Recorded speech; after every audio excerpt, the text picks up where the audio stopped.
In the near future, sinkholes begin appearing all over the world, causing explosions that send society into an utter state of panic. Huge monsters known as reapers come out of these holes and chase after humans to kill them. Bullets don't hurt them, so not even the military can save society. Eventually, people who live in high altitudes report that the monsters freeze at 8,000 feet, so survivors start moving to elevated areas to start a new life. 3 years later in Colorado, Hunter lives in a small community in the Rocky Mountains. One day he decides to cross the 8,000 feet safe line, curious to see what's on the other side. He barely gets to take a few steps before he encounters a reaper, so Hunter begins running back. The monster almost gets him, but he manages to cross the line just in time. Afterward, Hunter returns to his home in the Lost Gulch Refuge where 193 survivors live. His father will scold him for crossing the safe line, reminding him of the monsters but also of Hunter's lung problems. Hunter explains he only wanted to find more people, so Will points out he can't lose him like he lost his wife. Later, Will goes hunting with Katie and shares what happened. Katie understands his worries but also points out Hunter is the only child in their community, so it's natural that he wants to find friends to play with. However, Will explains Hunter is just trying to go to the last place he saw his mother. Meanwhile, scientist Nina is experimenting with bullets and tests them by shooting them at a piece of reaper hide, but they still don't do any damage. That night, Will hears Nina still shooting and gets annoyed as he remembers the time his wife left with her on the special mission that killed her. Suddenly he hears Hunter coughing and rushes to the boys' room to change the filter of the machine that helps him breathe. Soon Hunter calms down and can sleep again, but that was the last filter in the house. Will stares at some maps, wondering how hard it would be to cross the line to go looking for more filters. On Hunter's birthday, Will manages to get the community's last box of mac and cheese to give his son a treat. While they cook, Hunter wonders why they don't use the radio anymore. Will explains they need to save electricity, so they use flags to communicate with other refuges. Hunter thinks this is sad because talking to people is important. That night, Hunter begins coughing again and Will has no choice but to give him an injection. After Hunter falls asleep again, Will goes to see Nina to tell her he will leave for Boulder in the morning to look for filters for his son. He claims he's found a safe road, but Nina doesn't believe him because she has the area memorized. It turns out her old lab is in Boulder.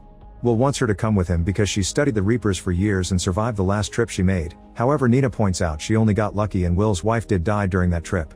Refusing to give up, Will tells her about mine that goes through the mountains, yet Nina thinks that's worse because the Reapers can trap them there and still refuses to go. After Will leaves, Nina works on modifying a compass, but she can't stop thinking about the death of Will's wife, which leaves her in tears. Meanwhile, Will asks a neighbor to take care of Hunter before going to the gun store to get a bunch of weapons. Katie shows up and announces she's going with him, not caring about his protests.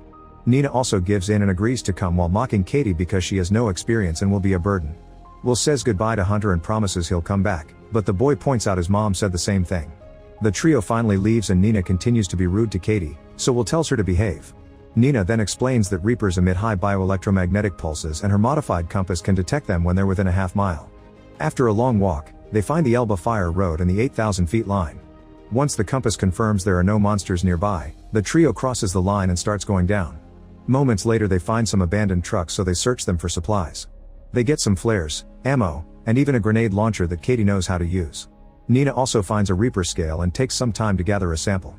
When Katie tries to rush her, an argument ensues and Nina accuses her of trying to get into Will's pants. A furious Katie pushes her against a truck and reminds her that Nina killed Katie's best friend, referring to Will's wife. The women start punching each other and Will has to separate them before it gets worse. The group keeps traveling and is surprised to find a bunch of horses in the forest, which means the Reapers only attack humans for some reason. Eventually they make it to Alta Vista ski area, where they plan to use the chairlift to travel to the mines safely. At that moment Nina's compass indicates that there's a monster nearby and they see something shaking the forest trees. Will immediately climbs to the top of the lift and starts working on activating the backup generators while the women stay on the ground to offer cover. Katie panics when she sees the monster approaching and shoots a few grenades that cause some explosions but do no damage at all to the Reaper. Will finishes connecting the generator and Nina hits the switch before getting on a chair, where Will immediately joins her. They open fire at the Reaper as it gets closer while Katie begins climbing the tower to reach the chairs too. The monster jumps on the cables and makes the chairs shake, but the duo manages to hold on. Katie waits for the right moment to jump but unfortunately misses the chair, so Will has to catch her mid-air. Nina runs out of bullets right before the monster makes the cables shake again, causing all three of them to fall to the ground. They immediately start running and manage to cross the line into the 8,000 feet area right before the monster can catch them. Since it's getting dark, the trio decides to stay in the ski resort for the night. While they share a drink, Nina points out that when the Reapers appeared, they killed 95% of the world's population without stopping to eat or sleep. Predators kill to eat, but the Reapers kill humans for fun and don't attack other animals. This makes her wonder if they were sent specifically to get rid of humanity. After the women fall asleep, Will remembers again the last talk he had with his wife, who really trusted Nina's skills to find a way to kill the Reapers. The next day the group finally makes it to the mine where Will used to work. He explains that both ends of the tunnel are above 8,000 feet but the lower levels do go below the safety line, which isn't received well. The tunnels aren't properly sealed so the creatures could still find them, not to mention Nina's compass won't work underground. They've come this far though, so Nina and Katie have no choice but to keep following Will. Wearing construction helmets for light, the trio enters the tunnels and spends a few hours walking in silence. Unfortunately they're forced to stop when they discover the main tunnel has been closed because of a cave-in. Will announces they'll have to go down level 7, which means they'll walk under the line for 1,000 yards. After getting startled by some bats, the trio takes the stairs and enters the new tunnel, walking as fast as possible to avoid trouble. Suddenly they hear a noise and cover the lights on their helmets, but it's too late. There's a Reaper in the tunnel and it's already seen them. The group immediately starts running while Katie shoots the occasional grenade, hoping to slow the monster down. Abandoned machinery also keeps the Reaper back and Will opens fire, but it's pointless. When they find a hole in the wall, the trio runs inside and Will shoots at the rocks to make enough room for the three of them to hide. The Reaper inserts its glowing tail inside the hole so Will throws a flare to distract it. The light reveals a way out in the opposite wall, so they push away a few rocks to crawl through it to escape. Will moves last and has to dodge the Reaper's tail before following his friends. After crawling for a few minutes Katie comes out into another tunnel, only to be found by a Reaper that immediately stabs her with its tail. Will tries reaching for her, but he isn't fast enough and has to watch how the monster takes her away. At that moment Nina finds a ladder, so she and Will immediately climb up while hearing a Reaper behind them. Thankfully they find the door and run out of the mine, reaching a safe altitude just in time. Nina and Will continue their journey, not stopping for anything except petting a goat. When it gets dark, they find an abandoned house and break in to spend the night. There are some mac and cheese boxes and they have them for dinner while Will shares that it's Hunter's favorite food. He asks Nina what's in the old lab, so she explains she may find a chemical that may finally help the bullets damage the monsters. She theorizes that the Reaper's scales are electrically charged, so the right bullet could cause internal combustion. Will thinks it sounds like an unbelievable magic bullet and can't believe his wife died over a weak theory.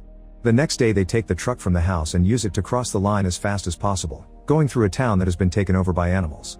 Eventually they make it to the hospital and search for the filters while hearing some weird noises, but the compass doesn't alert them of anything.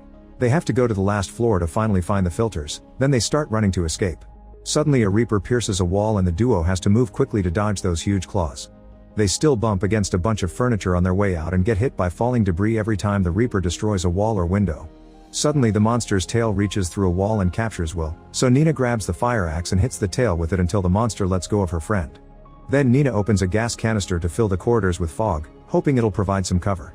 This gives Will an idea so he waits for the Reaper to come close enough and shoots a bunch of oxygen tanks. It causes an explosion that sends the monster flying through the window. The creature isn't moving anymore but they can't be sure if it's dead or unconscious, so they need to hurry. Will wants to go back, however Nina convinces him to help her get to the lab so she can finish her bullets. After the duo leaves on the truck, the Reaper wakes up. Moments later they make it to the lab and Nina starts mixing chemicals while Will keeps watch. On one of the desks he's shocked to see a picture that reveals Nina used to have a family she never talks about. Nina cries as she explains that on the day the world ended, she had been working and couldn't be with her family. She feels extra guilty because her son had a soccer game that day and she chose not to go. Nina also admits she hates herself for causing the death of Will's wife, but Will assures her it was nobody's fault. When Nina finally finishes her bullet, she tests it on the hide and nothing happens. She tells Will to go back to his son but she's staying to keep on experimenting until she finds a solution or the Reapers kill her. Will leaves on his truck while Nina tries another bullet mix, but it doesn't work either. She's so distracted that she doesn't notice her compass reacting. At that moment she hears some noise but also realizes there's a certain chemical combination she hasn't tried, so she hurries to mix it as her last hope. Meanwhile the truck accidentally pops a tire and loses control until it falls on its side. Will is unconscious for a few moments but wakes up when he hears a monster coming. He has to kick off the truck window to get out and starts running as the Reaper chases after him. Going up the hill is hard for his body after the crash and by the time he's about to cross the safe line, a second Reaper is blocking the way. Will desperately opens fire to no avail and loses hope, but at that moment Nina shows up and shoots her new bullets. A strange explosion happens full of smoke and electric charge, confirming her theory. Nina quickly shoots all the Reapers, killing them in seconds even when they try to run away. Then she grabs a piece of the Reaper's body and shows Will the mechanical parts, confirming these beasts are robots that were programmed to kill humans. When Will asks who sent them, Nina theorizes it was aliens. Later when the duo returns to their refuge, Will reunites with Hunter and Nina raises a pirate flag to announce she's discovered a way to fight. Soon survivors gather to build tons of special bullets and Will finally uses the radio again to send their message of hope everywhere. Nina also keeps monster bodies to keep on studying them. Once everyone is armed, The survivors enter the forest and kill as many Reapers as possible to retake the land. One night Will and Nina look at the sky with a telescope and notice 3 mysterious lights approaching Earth. Make sure to subscribe and turn on notifications so you can watch more videos like this. Thanks for watching.